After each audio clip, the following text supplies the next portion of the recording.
যে সৌদি আরব চাঁদ উঠছে কিনা এটা চাঁদপুরে তালাশ করো। চাঁদ দেখে ঈদ করা লাগবে কি লাগবে না?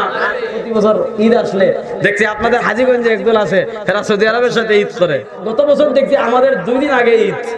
দেখেন একটা বিষয় আছে, ইসলামী শরীআয় আপনার কাছে যখন কোনো হাদিস আসবে, আপনার কাছে যখন কোনো বিষয় আসবে, ওই বিষয়টা আপনি একটা হাদিস পড়েছেন যে সুমুল রুয়াতি, চাঁদপুরের মানুষ বুঝেন, যেহেতু আপনাদের এলাকায় দেখছি প্রতি বছর ঈদ আসলে দেখছি আপনাদের হাজীগঞ্জে একদল আছে এরা সৌদি আরবের সাথে ঈদ করে।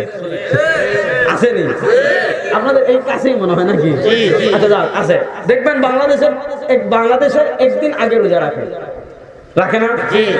বাংলাদেশের একদিন আগে রোজা রাখে।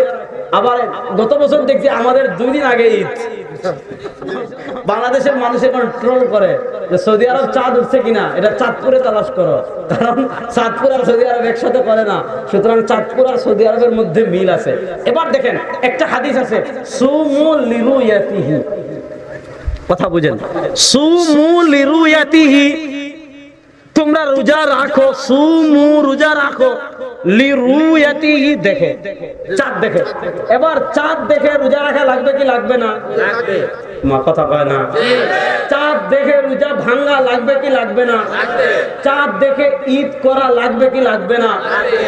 এখন প্রশ্ন হলো, এই যে সুমু লিরুয়াতি একটা হাদিস, এখন ওনাদের দলিল কি?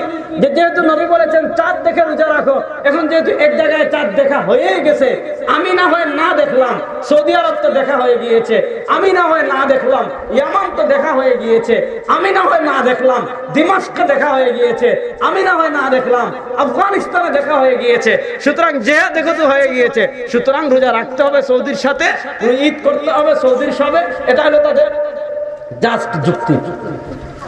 কিন্তু আমরা বলি এই সুমু লিরুয়াতি এই হাদিস কি পৃথিবীতে আমরাই প্রথম পড়েছি?